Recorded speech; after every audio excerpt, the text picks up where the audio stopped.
What's up, my friends, and welcome to the PHLY Phillies podcast. A happy Wednesday to each and every one of you.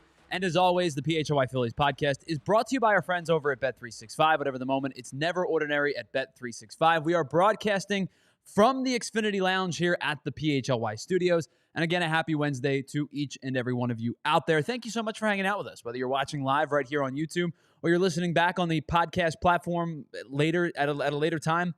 I really appreciate you. Thank you for checking us out and hanging out with us on the PHLY Phillies podcast. As always, Tyler Zulli, Andrew Frazier, and of course, you and your comments throughout the next hour of the show. I wish I could curse on this show. You know, when we first started here at PHLY, we were a little bit more lenient on the cuss words that were allowed to be used on this show because I hate the bleeping Mets. I hate the bleeping Mets. I hate the bleeping Mets. I hate the bleeping Mets. That's how I feel after the last two games. Now, I said on Monday that I'm not going to overstate one series. And that was with a positive spin. That was with the Phillies take 2 out of 3. That would be really great if they found a way to sweep a series. That would be like soul crushing for the New York Mets.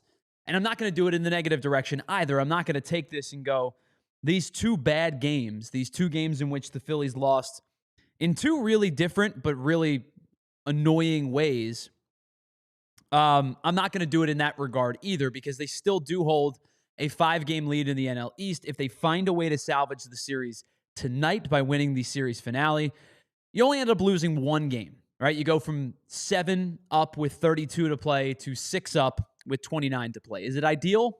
It's not.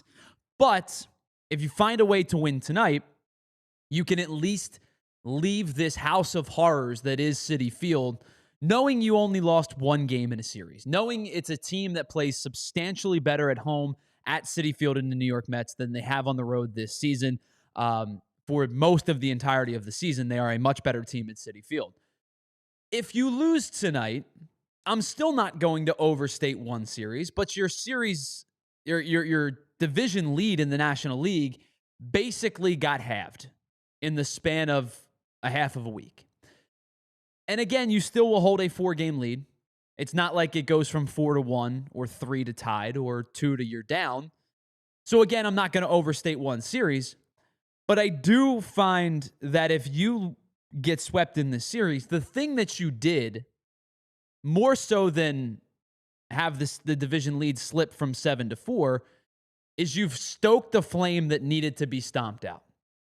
And again, I'm not saying you needed to go in and sweep the series, but if you don't win tonight and you get swept out, you've now allowed a flame that was, kind of smoldering, right? Think about a campfire and it's starting to dwindle down and you decide, are we going to put another log on the fire or are we going to stamp this thing out and put some water over top of it and call it a night? The Phillies had an opportunity to call it a night and go to bed, metaphorically speaking, not statistically speaking, but feels more metaphorically speaking, by winning this series. You still have an opportunity to keep the flame in check if you win tonight. If you do not win tonight, you've reignited that campfire and it's going to be burning for another 29 games.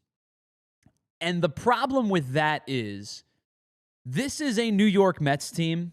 You saw it last season. You've seen it in spurts up and down this season that clearly thrives on the vibes, that clearly thrives on the mental state that they are currently playing in. Because you saw it at the beginning of the year. They were up and down. And then you saw it most recently from All-Star break on, the stats that we gave you on Monday, that this is a team that has played 6 games below 500 throughout the last 70 or 60 some odd games and has been effectively a sub 500 team since the All-Star break. And what you've allowed that team to do is feel like they have life. And that to me is probably the concern more so than the numeric dip. Because again, at the end of the day, you're going to walk out of Citi Field with at minimum a 4-game lead in the division, which is not nothing. It still requires almost a week's worth of baseball of the Mets playing better baseball than you to get to a tied division lead. So it's not unsubstantial to say you still are going to walk out with a 4-game lead, but I think it's more about the mental state of this team and the team that you're playing who clearly feel at this point, they may not feel like they're better than you in terms of record, but they feel like they're better than you when you guys take the field together. You have now lost 9 consecutive games at Citi Field, 2 postseason games, and 7 consecutive regular season games at Citi Field. The Mets feel like when the Phillies come to Citi Field, they are better than them on that night or that weekend or that series or that playoff series. And that's a dangerous place for the Phillies to be, because that is how you allow a team that you could, metaphorically bury to find itself to have life once again. The Phillies lost 2 games in different ways, but I think the overarching theme was it was sloppy both nights. Different ways, but it was sloppy both nights.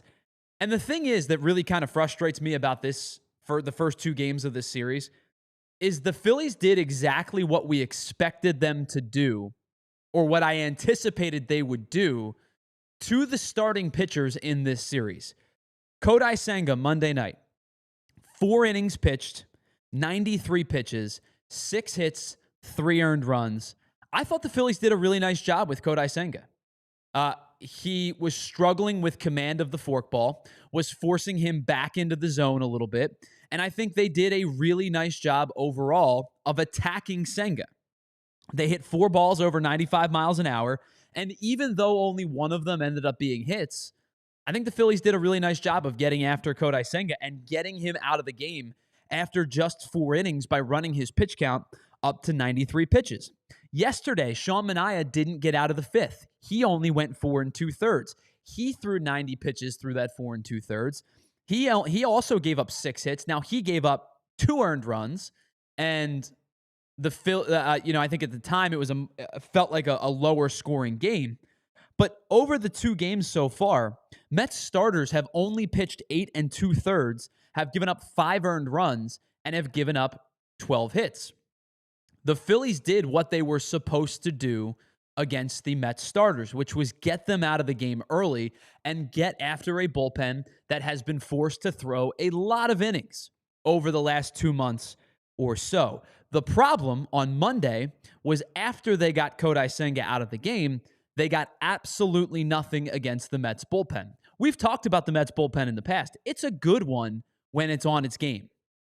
I know Ryan Helsley has been awful since joining the Mets, but they still feature a bullpen with Tyler Rogers, who is a Philly killer, with Edwin Diaz, who actually his numbers against the Phillies in his career aren't particularly sharp, but he's really, really good, and we all can agree to that, right? Like, over the course of his career, Edwin Diaz has nasty stuff and will go right after you, and he's a rare closer who's willing to pitch multiple innings.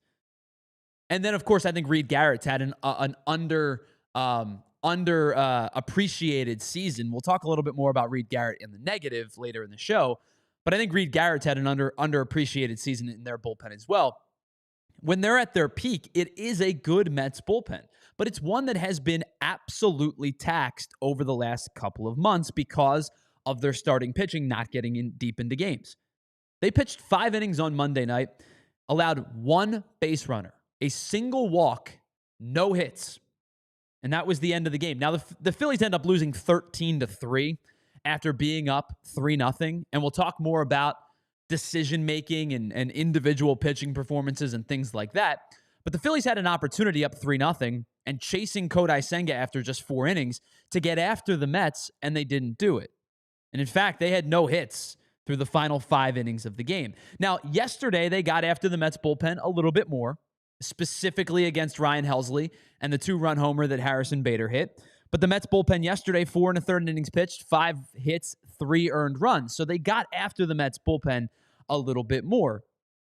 But those numbers seem great, but I think the 2 cycles through the lineup, especially against both Tyler Rogers and Edwin Diaz, to me, that's where the trouble started with, or kind of culminated for the Phillies offense yesterday against those 2 guys, because their 2 most important hitters, Bryce Harper and Kyle Schwarber, I thought put together some really rough at-bats against both Rogers and against Edwin Diaz. So let's go back to the 7th inning. And I know I'm going to say this before I'm going to stop for just a moment.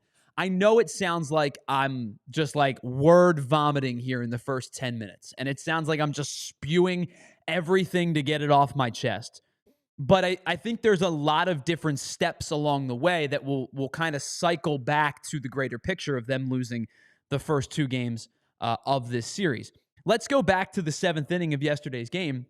Now, I think these two at-bats kind of get negated a little bit because of the Harrison Bader two-run home run the following inning. But this is a screenshot from both Kyle Schwarber's at-bat and Bryce Harper's at-bat. Now, I will say this. I believe that if you have two guys that are going to go fastball hunting, first pitch digging, attack the baseball early in the count, these are the two guys that I want to do it. It's Kyle Schwarber and it's Bryce Harper. These guys have been your two best hitters pretty much all season long, and I have no issue if these two guys are going to hunt fastball, especially with how good they've been on the first pitch of the year so far this year. Bryce Harper is hitting .434 with 33 hits and 20 RBI on the first pitch of an at-bat this season. Kyle Schwarber is better. He's hitting .553 with 26 hits and 19 RBI on the first pitch of the at-bat this season. If you have two guys and you're going to say, hey, they're going to go first pitch fastball hunting, those are the two guys I want to do it. I know Nick Castellanos does it a lot. I know Alec Boehm does it a lot, but I want those two guys, Kyle Schwarber and Bryce Harper, getting theirs if they can find it early in the at-bat. But what you saw in those screenshots that Andrew just posted, Kyle Schwarber's, we could argue, right? Sinker inside 84. I think Rogers was if you put truth serum to Tyler Rogers, he probably missed his spot a little bit. I would bet you he wanted to run that a little bit further inside. That's a pitch that Kyle Schwarber can turn on, and I don't have any issue with that. I think I put it up there just to go comparison side by side, but there is a reality where Kyle Schwarber turns on that ball, deposit it's 15 rows deep, and it's a different outcome. But he rolls over on it, hits it over to first base. It's 1 out on 1 pitch with your team down 2 runs late in the game. Bryce Harper, meanwhile, I have a much bigger problem with in this particular at-bat because you just watched Kyle Schwarber go down on 1 pitch. Your team's down 2 runs. This dude is basically levitating the ball 3 inches off of the ground when it leaves his hand. And that, by the way, is not a hittable pitch. You could go down and get it and maybe try to drive it the other way. And when Bryce Harper's on, he does a really good job of driving it the other way and depositing balls into the left center field gap and doing it with power. But you have to be able to do this situationally. If that pitch is up and over the heart of the plate, go get it. And if you end up hitting into an out and you're 2 outs on 2 pitches, I think you could justify those 2 outs. But these 2 at-bats here, really, I'm more mad about Bryce Harper's than I am about Kyle Schwarber's. That's a pitch down and away you're not going to do a whole lot with, especially with it coming from an underhand release point from Tyler Rogers. And you just watch Kyle Schwarber go down on 1 pitch. And then you put onus on JT Realmuto after that to basically say, listen, if you're going to put a pitch on a tee, I'm not going to go after it because I'm not going to see a 3-pitch inning. And so those 2 at-bats really kind of grinded my gears. Really, again, more Harper than Schwarber. And then in the 9th, those 2 guys come up again against Edwin Diaz. And listen, Edwin Diaz, he's an elite-level closer. Sometimes you're just not going to have good at-bats against them. But those 2 guys go strikeout in the 9th inning. And the 9th inning really had very little merit offensively. And then in the bottom of the 9th, they lose the game with Jhoan Duran on the mound.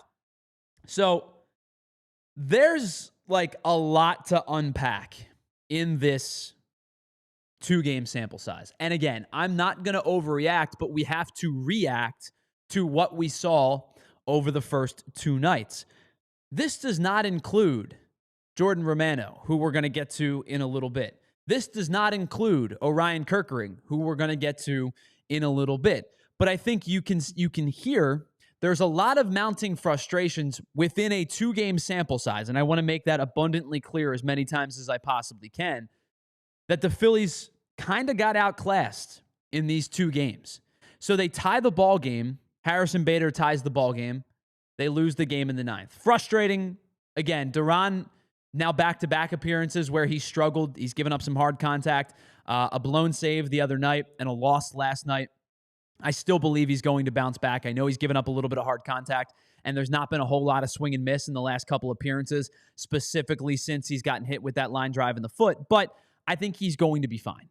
But the way that the Phillies have lost over the last 2 games in a big way on Monday night 13-3, and then yesterday in walk-off fashion 6-5, it just adds to the narrative that, like, it feels like Pedro Martinez basically saying the Yankees are his daddy, and then Yankee Stadium basically, going with the "Who's your daddy" run for the rest of his career. The Phillies have struggled at Citi Field for 3 years now, and it's really manifested over the last 2 seasons, and it's in part why they've lost 9 consecutive games at Citi Field. All right, before we get into specifics, before we get into umpire, because last night you have to talk about Jesus Luzardo and how do you handle an umpire that is the game's not going your way? How do you make that work? How do you, kind of speak your mind without, going overboard and, eventually getting ejected? And I have no issue with Luzardo getting ejected after he was removed from the game, but how do you handle that? We have a lot to unpack over these 2 games. This time last week, we were talking about probably the best series of the year against the Seattle Mariners, and rightfully so. Everything went right. Bullpen was good. Starters were good. Offense was good. They outclassed the Mariners for 3 straight games, and that is the ceiling of this Phillies team. And then you notice, when it swings back the other way, the 2 games so far in this series have been really frustrating for a lot of people, myself included. And I don't know. Have you guys ever seen the movie Office Space? If you haven't, it's a movie about, business place, right? Like, what is it? Like white collar job, crunching numbers and using Excel and basically punching a time clock. And if you've worked in that job, you know that it can be very soul sucking. But I remember this scene after he says, "Yeah, I'm just not going to go work anymore." He says, "I don't like my job and I don't think I'm going to go anymore." You've done this to me over the last 2 nights, Phillies. You've made me not want to talk about you today. And I love my job, and I love what I do, and I love the fact that I get paid to talk about baseball for a living. But you made me feel like that guy the last 2 nights. That's how I've felt over the last 2 nights. So if you've seen the movie Office Space, you know exactly what I'm talking about. I have felt like I hate this Mets team. I hate the fact that I have to do this today. And I hate the fact that I spent almost the first 20 minutes of the show talking about how bad this series has been. And we've probably got another half an hour's worth of talking points because we haven't even gotten to the specificity of Orion Kerkering and Jordan Romano. But before we break, I want to welcome in our second member of today's program into the show. That's our producer, our co-host, our friend, Andrew Frazier. Yo. I'm frustrated. Yeah. And I think a lot of people are. And again, you're not the only one. I think I probably have already said this 25 times in the first 19 minutes of the show. 2 games. Yeah. I still believe not only do the Phillies win the division, I think they'll be fine. I think they have a chance still to make some noise in the postseason. Yeah. But with all the good we talked about this time last week with the Mariners series, I think this is the bad that has reared its ugly head over the last 2 nights with the Mets series. And I think at this point, the Mets own the Phillies, especially at Citi Field. I don't think it's questionable at this point. And we talked about not allowing the Mets to have some heart, not allow them to feel like they're back into this thing. I think more importantly than the 2 games is the Mets now feel like they have some life again. Yeah, definitely. They definitely have some life. The crowd was rabid last 2 nights, especially last night. Yeah, I mean, sure, we can say 2 games. There's still some baseball left. They can right the wrong. They can find their way. It's concerning to me. It's concerning for 2 things. Depending on where you are by the end of the season, your postseason standings, if we have to play them at any point at that stadium, Citi Field, it's scary. I don't think you want to do it because they can't win there. They cannot beat that team there for some odd reason. Like you said, it's a house of horrors, and it's just disappointing to see them be so good against the Mariners and then just flop against this. It's hard to put things to words right now. Yeah, it's we use like the phrase the duality of this team, and I think that's been this Phillies team for a while, right? It is the duality of this team. Is their peak was the Mariners, and maybe their ceiling has been this Mets series, and it's happened within 8 days. Yeah. And again, I think that this team is still going to win the NL East. I think just by the sheer fact that they have the opportunity to get out of the funk and leave Citi Field and just kind of put this thing behind them.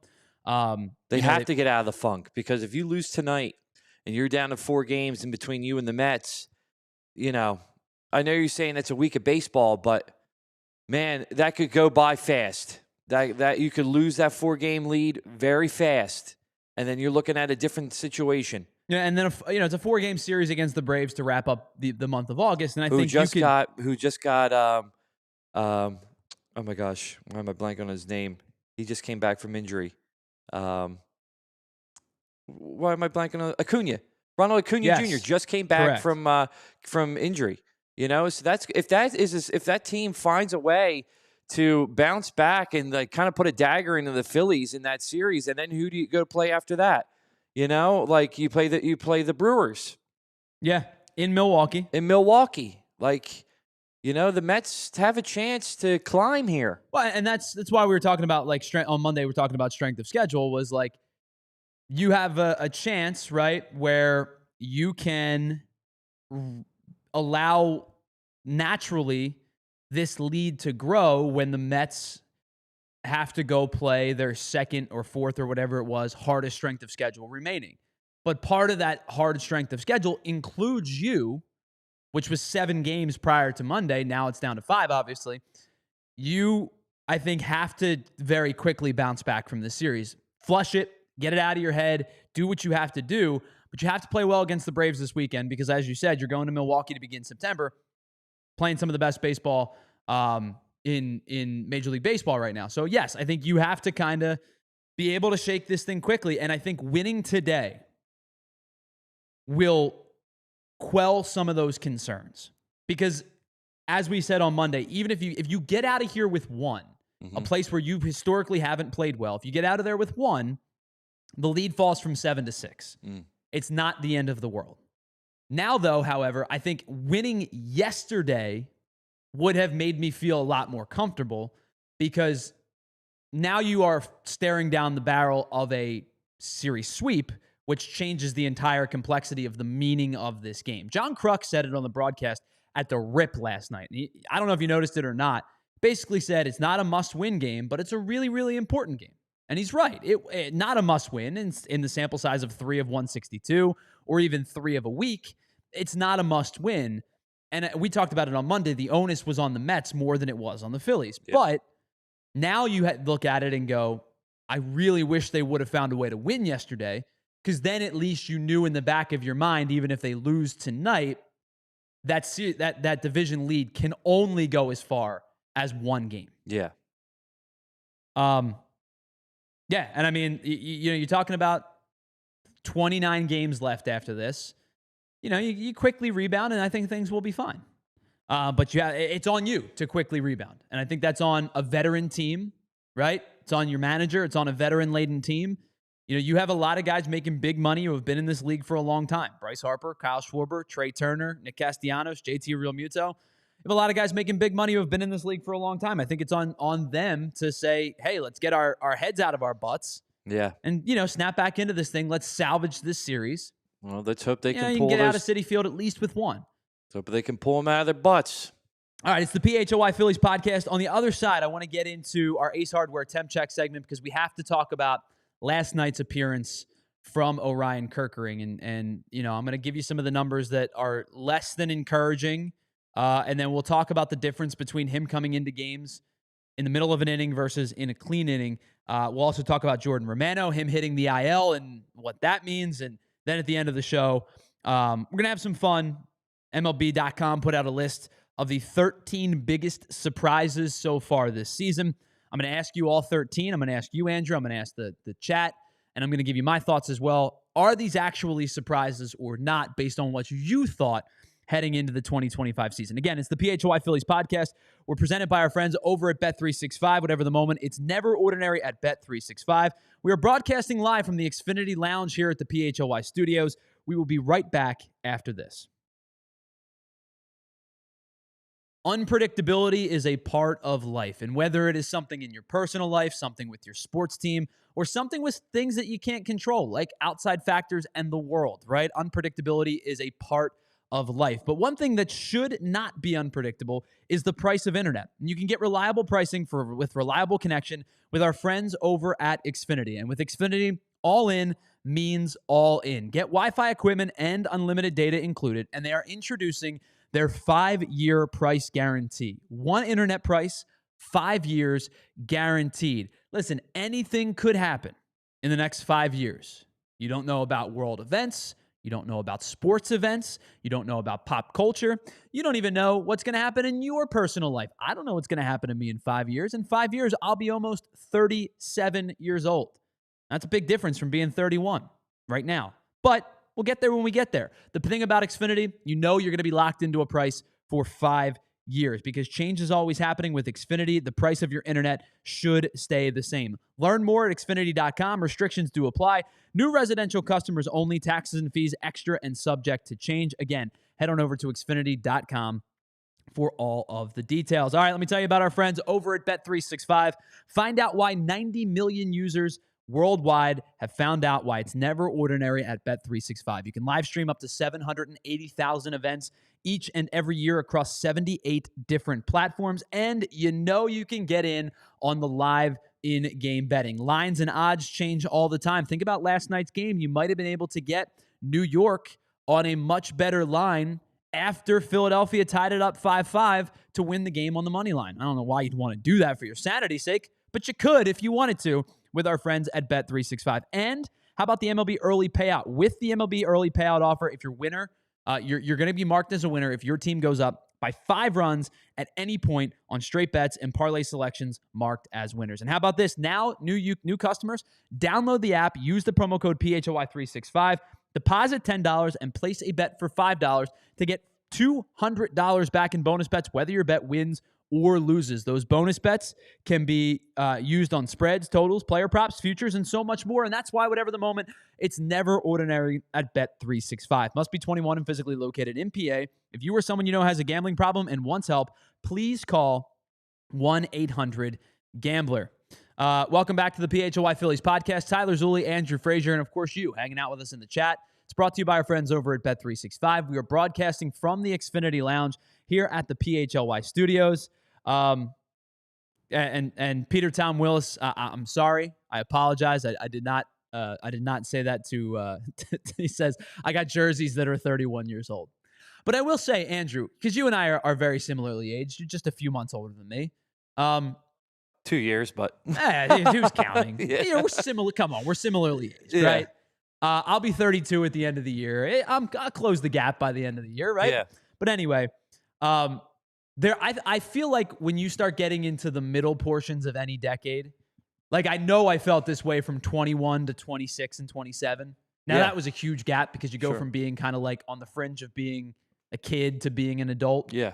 But I do think like I'm thinking about 31, 32 to 37. Yeah. Like at 31, my son was born, right? He'll be 5 when I'm 37. Oh, almost heading to 6 by the time I'm 37. That's a massive difference. That's between having a baby and having a first grader. Yeah. Like I know, just professionally, right? Like I'm hoping if everything goes according to plan, I'll be here for that time frame, right?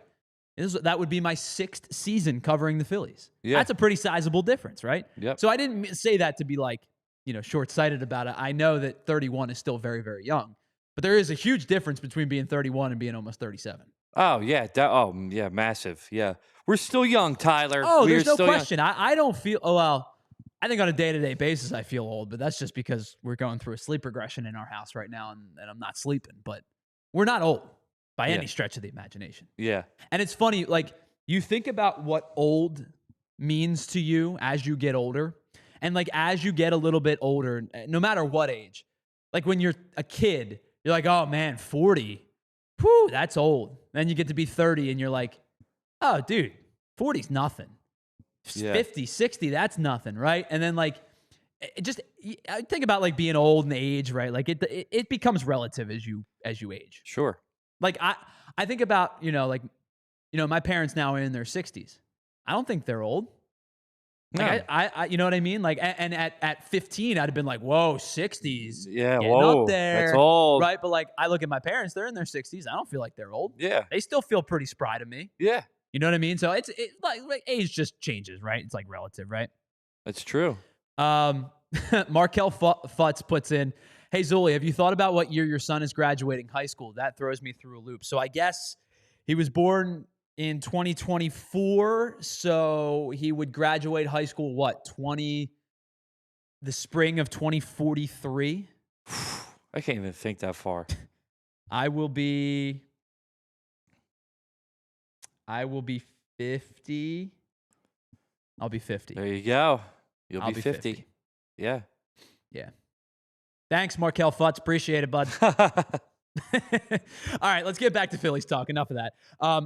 All right, let's get into our Ace Hardware Temp Check segment, which, of course, as always, is brought to you by our friends over at Ace Hardware Home Services. Head on over to acehardwarehomeservices.com to get started on your next project today. And after last night's game, I think we have to talk about Orion Kerkering, who, I've spoken very highly about Orion Kerkering over the years, and for good reason. Orion Kerkering numerically has been very good this year. And Orion Kerkering, I think, numerically has been really good throughout basically the bulk of his career. Even after last night, his ERA is 3.04. It was in the twos heading into last night.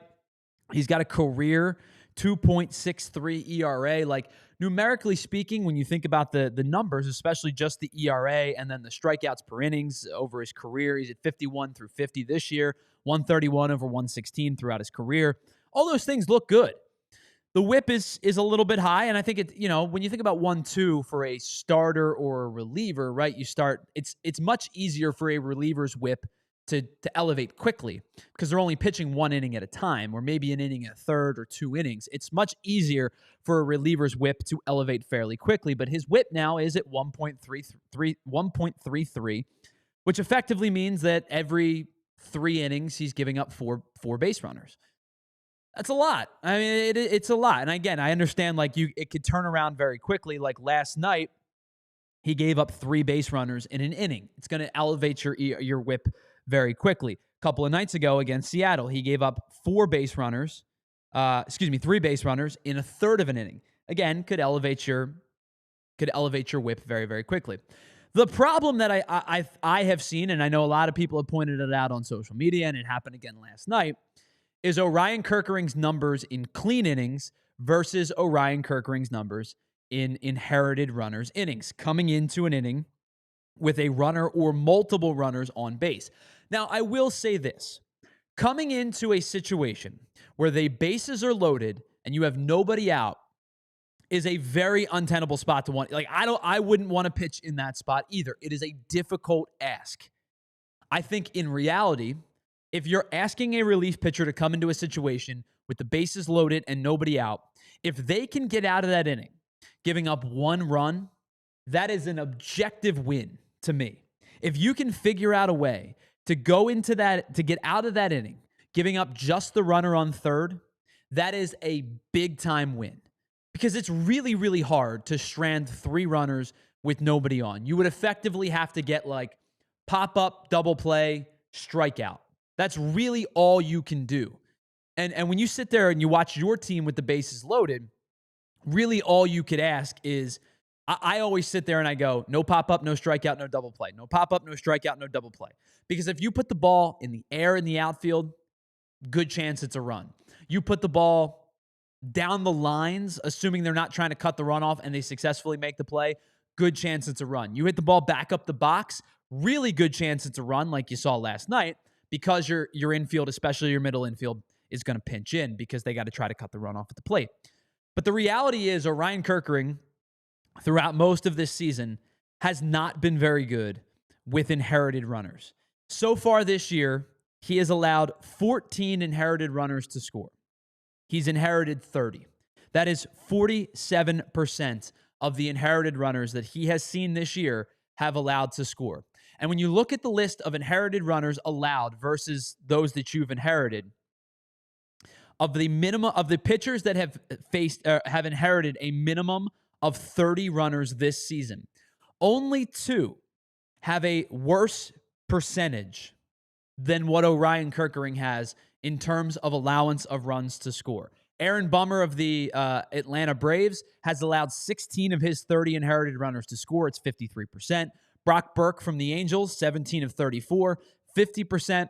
And then Orion Kerkering is there now with 14 of 30, which is 47%. Now, Reed Garrett, who we mentioned earlier in the show, he's 4th, 44%.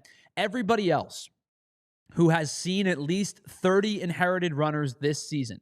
And by the way, there are 36 active relievers who have seen at least 30 inherited runners have a lower percentage, with the exception of Aaron Bummer and Brock Burke, than Orion Kerkering. Only 4 relievers have allowed more runs to score, period, than Orion Kerkering's 14 runs this year. And that includes guys who have, of course, seen less inherited runners than him. I forget who it was. I think it was Joey Wentz has been terrible this year. He's allowed like 70-some-odd% of his inherited runners to score, but he has a much smaller sample size than Orion Kerkering. But it's not just Kerkering's season this year. In his career, he's just under 40%. In the postseason, he's pretty much given up basically every runner he's inherited has been allowed to score, 5 out of 7 in the postseason. When Orion Kerkering comes into games with a clean inning, he is as good as it gets. Even so far, just in the month of August. Let's go back through the month of August. He had a clean inning against the Tigers. He pitched an inning. He gave up an earned run. But in between that and basically last night, just to give you a sample size, he went 7 straight scoreless appearances coming into a clean inning. And then, it was in between that appearance against Detroit and August 19th. 7 straight scoreless appearances coming into a clean inning. He gets sent into the middle of a game on August 19th against the Mariners with 1 out and 1 on.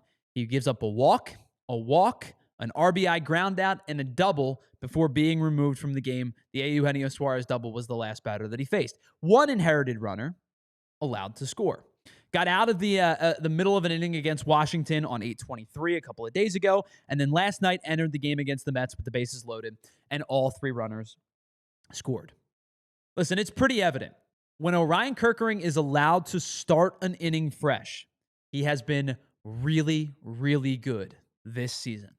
When Orion Kerkering comes in to try to clean up messes, he has not succeeded at it. His first pitch strike rate is too low against those hitters. He's not generating nearly enough chase. And Andrew, if you can pull that graphic up just for another 1 second, just so we can take a look at his Baseball Savant page. His chase rate is in the 5th percentile. You take a look at the walk rate. It's not particularly good. And that's, by the way, that's all year. That's not just with inherited runners, but he's not generating enough chase with the sweeper, and he's not keeping the ball in the zone enough, which is why his walk rate has been so bad. Those 2 things, paired with the fact that you don't have anywhere to put a lot of these guys, has led to him struggling pretty mightily with runners in scoring position. I think it's very obvious in the postseason, Orion Kerkering's utilization will be in a fresh inning. If they have to get outs with runners in scoring position, if they have to get outs with inherited runners, they will turn to Matt Strahm. They will turn to David Robertson. They will probably even turn to Jhoan Duran. And I know that, a lot of people don't like that, using your closer before the 9th inning. But those 3 guys will get the bulk of the innings when it comes to inherited runners. And I think with the postseason, starters more times than not have quicker hooks. And it may be during the middle of an inning. It may be to generate a matchup. It may be to get lefty-lefty or righty-righty. Especially with the fact that the Phillies are going to have 3 left-handed pitchers, at least in their first 4, as their starters, whether you slot Luzardo 3 or Nola 3. You're going to have 3 lefties in the top 4 now with Sanchez, Suarez, and Ranger. Rob Thompson is going to look for matchups, and Rob Thompson may have to go to a righty in the middle of an inning with those guys on the mound. And if there's inherited runners in scoring position, especially runners in scoring position, I don't know how much trust he'll have in Kerkering in that particular spot. Now, with a clean inning, send him out there because you know he's going to be more likely than not, he's going to shut things down. He's going to give you a solid clean inning. But in those situations where it's runners in scoring position, it's inherited runners, he's now at 47%. It's not a great number. And again, 2 guys above him with at least 30 inherited runners this season. All right, that's our Ace Hardware Temp Check segment brought to you by our friends over at Ace Hardware and Ace Hardware Home Services. Head on over to acehardwarehomeservices.com to get started on your next project. Today, they can help you with small stuff like outlets and fixing things like that. Or if it's a big problem, heating, cooling, plumbing, don't wait. Don't try to do it yourself. Don't try to be a hero. Call the trusted pros at Ace Hardware and Ace Hardware Home Services. All right, on the other side, we're still going to talk about Jordan Romano hitting the IL with Lou Trevino being called up, his contract being purchased, and then Robert as well, Daniel Robert being called up again. We'll talk more about that on the other side. And then again, the 13 surprises of Major League Baseball season. We'll talk more about that on the other side. It's the PHLY Phillies podcast. We are brought to you by our friends over at Bet365, broadcasting live from the Xfinity Lounge here at the PHLY studios. And we'll be right back after this. All right, you're thinking about the best-selling SUV in America? Look no further, because you don't have to look any further than the Ford Explorer. It is a family, trust, and performance legacy. They offer you 3-row seating, which is huge if you need that extra row for 7 passengers fitting comfortably for a family road trip, picking up and dropping off at baseball or soccer or basketball practice, whatever it might be. That 3rd row could come in handy when you need 7 passengers to fit comfortably in your SUV. It comes in rear-wheel drive or intelligent 4-wheel drive for better traction and control. If you're thinking about going off-roading, you're going to go off the beaten trail a little bit, then this is the SUV for you. It comes with a choice of 3 powertrains, including a hybrid for better fuel economy. They offer a 2.3-liter EcoBoost i4 engine, which delivers power and efficiency to up to 300 horsepower. And again, the standard features that come along with it are both interior, exterior, and what's under the hood. It's available with Sync 4 infotainment system with a large touchscreen and available voice command, terrain management system, and an 87.8 cubic feet of cargo space with a rear seat folded down. Again, that 3rd row, it offers you a little bit more flexibility if you're going to haul some stuff, if you got to bring some luggage, or if you got more people that are going to be in the car. That is available as well. Standard Apple CarPlay and Android Auto across all trims. And it is really just the true do-it-all SUV. For more information, visit your local Ford store. All right, let me tell you about our friends at Game Time. It is, as August wraps up and we get into the month of September, of course, football's right around the corner, but the final month of Major League Baseball is here. And if you're thinking about getting tickets either to Citizens Bank Park or to the remaining road trips, I can't recommend the Game Time app enough. It gives the advantage back to the fans. It's a hack for unlocking amazing tickets and experiences with just a few taps. It's so easy to use. All you have to do is download the app. Everything is laid out in front of you. You can just toggle one little slide. You're going to see exactly what you're going to pay with no hidden fees. Use the 3D seat map to figure out exactly where you're going to sit, especially, again, if you're going on a road trip and you've never been to the ballpark before. It's super easy to use, and you can trust you'll get 100% authentic tickets on time at the best price. They offer incredible zone deals. You're going to get views from all of your seats, again, with the 3D app, and it's the lowest price guaranteed, and they offer you event cancellation protection, job loss protection. Game Time wants to work with you to make the ticket buying processing as easy as possible. So take the guesswork out of buying MLB tickets with Game Time. Download the app, create an account, use the code PHLY for $20 off your first purchase. Terms do apply. Again, create the account, redeem the code PHLY for $20 off. Tap, ticket, go. Download the Game Time app today. It is that simple. All right, welcome back to the PHLY Phillies podcast. Tyler Zulli and Andrew Frazier here with you. Thanks so much for hanging out with us. Markel Futz, it's a really good question. What happened to the horizontal run for Orion Kerkering over the last couple of years? It does feel like it's really kind of taken a step back. And in fact, excuse me as I try to go find you those numbers really quickly, because this is where we have the opportunity to really nerd out. The funny thing is, like, with the sweeper it's gone in the wrong direction. And with the fastball, it's actually kind of gone in the right direction, which is strange for the four-seam fastball, at least that is. But the sweeper, the horizontal run from last year to this year even, is crazy to me. He's gone from 16.2 inches of horizontal glove side run, which is 3.5 inches better than comparable on the sweeper, to 13.8. So he's basically lost like almost 2.5 inches of horizontal run. And he's gone from 3.5 versus comparable to 1.7 versus comparable. And basically what that means is if you take all of the similar sweepers with the same arm slot, same velocity, he's gone from like 3.5 inches better of horizontal run to 1.7 better, which is still above average, but it's dropped significantly, and it's why he's generating less chase. And I don't know what's going on with that pitch, but opponents last year hit 226. This year, they're up to 245. Opponents last year whiffed 31% of the time. They're down to 24.7. They struck out 27% of the time. They're down to 18.9. Put-away's gone from 18.8 to 16.3. I don't know exactly what's going on with that pitch, but it's not been nearly as effective as it was a season ago for Orion Kerkering. All right, one more player that we have to talk about is Jhoan Romano. And we're going to do this very, very quickly because we've harped on Romano's season for quite some time. But, Andrew, I think, is it fair to say at this point, this is legitimately the worst relief pitcher season I've ever seen? Oh, yeah. Especially out of a Phillies reliever? Yeah. I have another word to say about him, but I'm going to say very nicely and bleep, probably. Very stinky. Yeah. Just go stinky. He's been, awful. Truly, truly awful. And the thing with Jhoan Romano, and this goes back to Monday's game, I thought that Rob Thompson kind of waved the white flag a little bit on Monday's game. At the time, they were down 6-3. And it didn't feel like they were having a great run of success offensively. We talked about it, right? 5 consecutive innings without a hit. But if you go back to that game, they were only down 6-3 at the time.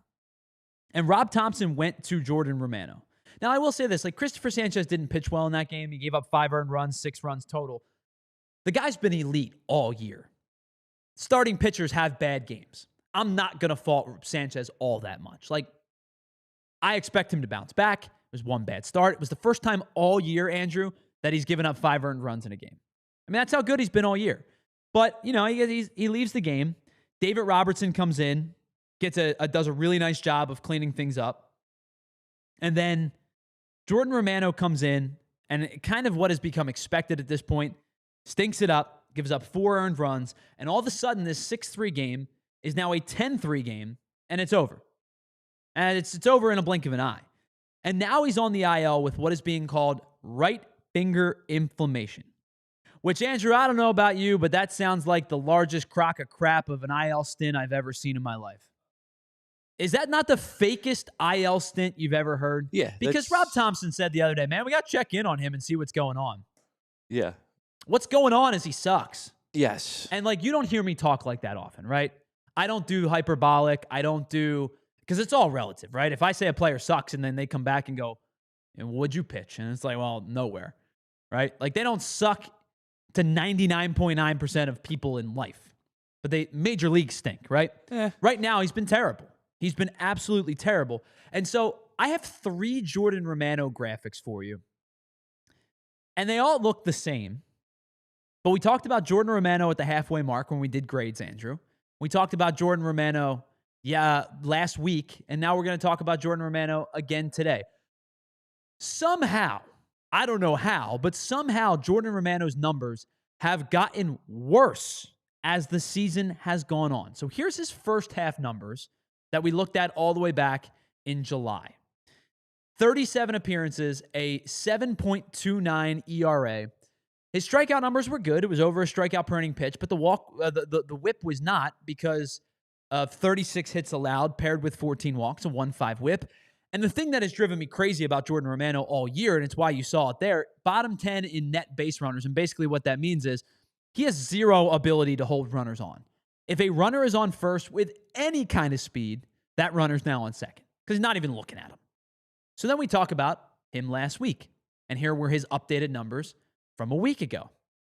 40, so that's yesterday's. We got the one prior to that. There you go. Sorry about that, Andrew. I put them in the wrong order. I apologize.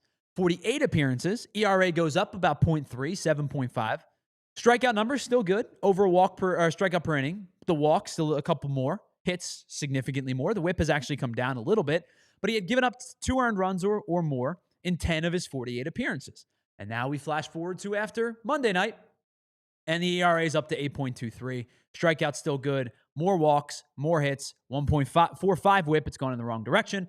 And another appearance in which he's given up 2 or more earned runs. This guy has given up 2 earned runs in 11 of 44 appearances. As a 1-inning pitcher, you're telling me that this guy has given up earned runs, 2 earned runs or more, in more than 20% of his appearances this season. I don't know about you, Andrew, but I don't know what else this team needs to see. I understand you invested money into this guy.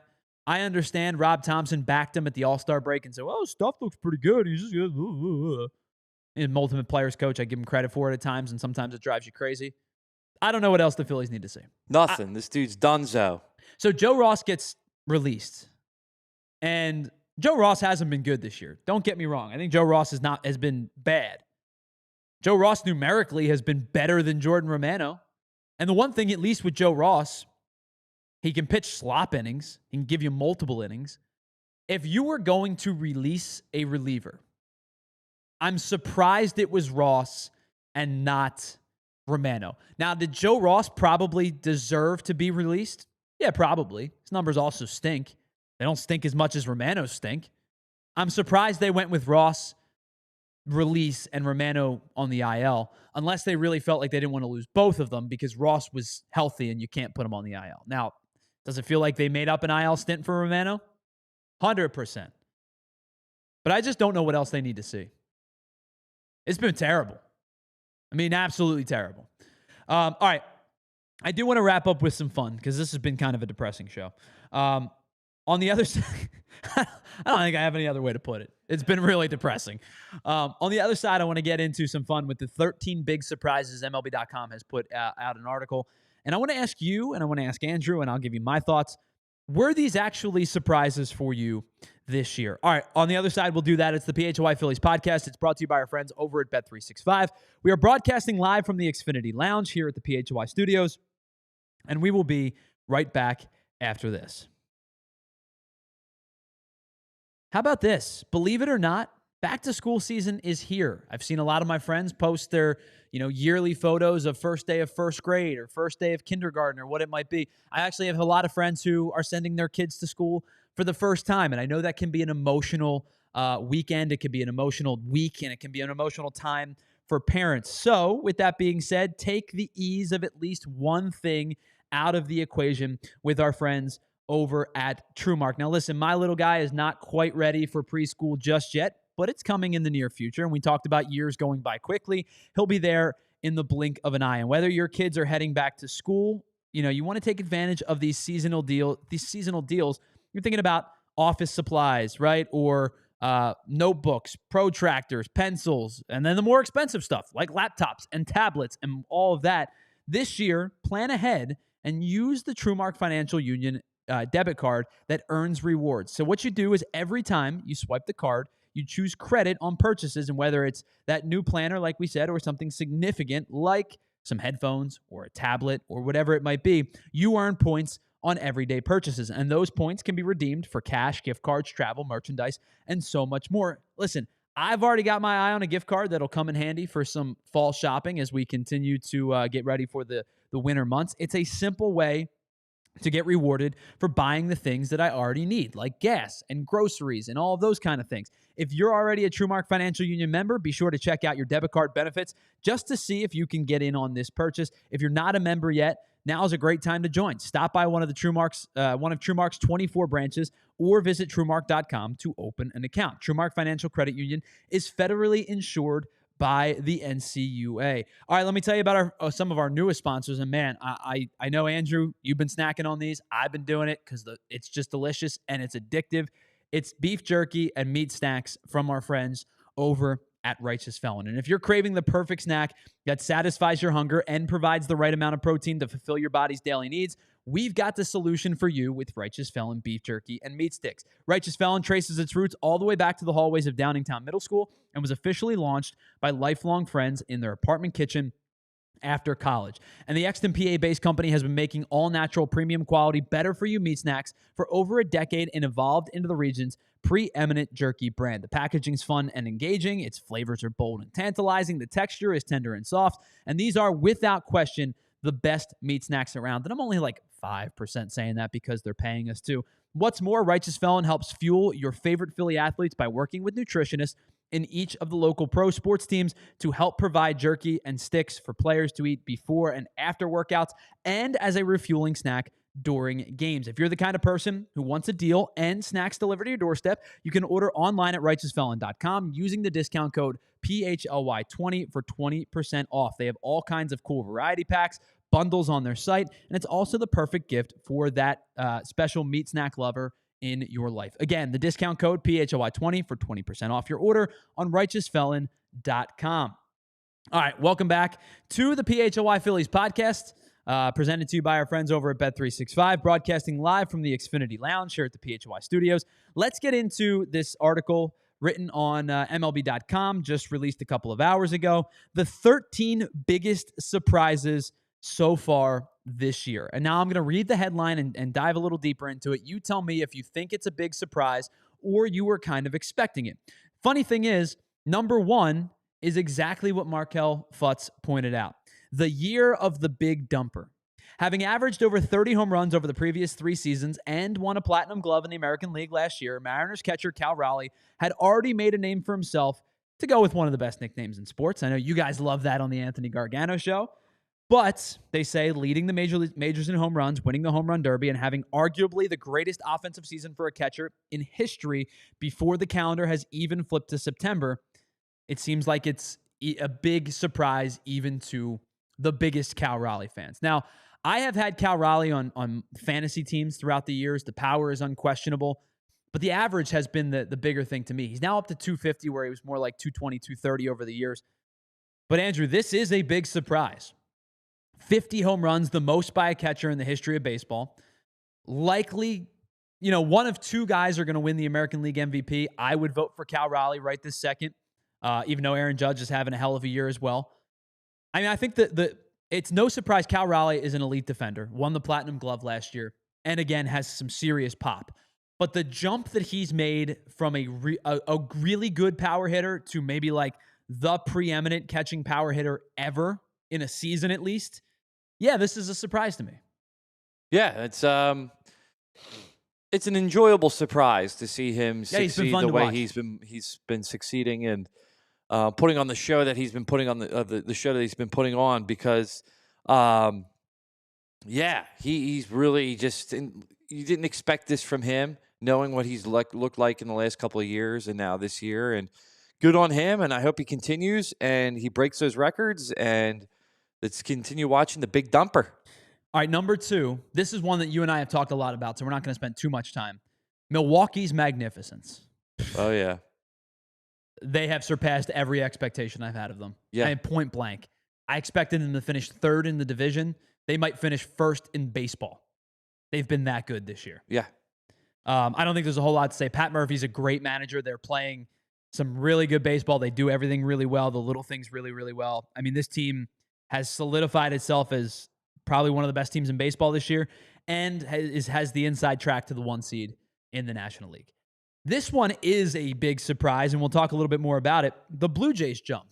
Now, I said at the beginning of the year, this feels like the last hurrah for this Blue Jays team. They've put together a unit between Bo Bichette, Vlad Guerrero Jr. I think they've put together a group that also... Or they put together a group that probably should have been competitive, and for the last couple of years, I think has underperformed. I said I think if they underperform this year, they're going to break this core up. Instead, they extend Vladdy long term. I would not be shocked if Bichette gets a long term extension if he hasn't already. And I apologize.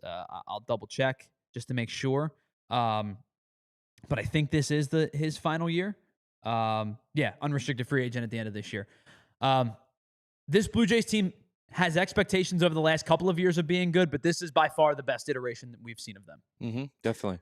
All right, before we go on, I want to thank everybody watching on our streaming services. If you're watching on Xfinity, Roku, Samsung, head on over to allphly.com as the conversation continues. It is officially time for overtime.